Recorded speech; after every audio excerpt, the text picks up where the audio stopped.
La grande bataille est enfin arrivée. Ce lundi, les forces irakiennes composées de l'armée, de la police et de milices pro-gouvernementales, principalement chiites, ont débuté les combats pour reprendre la ville de Falloujah aux mains de l'organisation État islamique. Une bataille qui s'annonce comme l'une des plus difficiles dans la guerre contre les djihadistes. Mais le ministre irakien de la Défense est confiant. Pour lui, la victoire n'est pas si loin. L'opération se déroule bien, mieux que ce qu'on espérait. L'ennemi s'effondre complètement. Le moral de nos troupes est très bon en raison de leur victoire et grâce à cela, nous pensons que la bataille de Falloujah sera bientôt terminée. Aux mains de l'organisation État islamique depuis 2 ans et demi, Falloujah est la première ville irakienne à être tombée aux mains des djihadistes. Selon les estimations, entre 50 et 100 000 habitants n'ont toujours pas quitté la ville.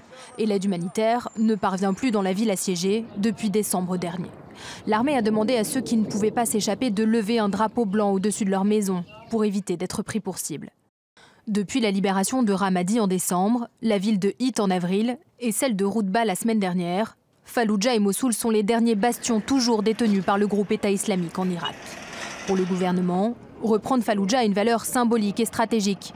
Elle permettrait notamment d'écarter la menace des attentats suicides qui pèsent sur la capitale, située à une 50aine de kilomètres seulement de la ville de Falloujah.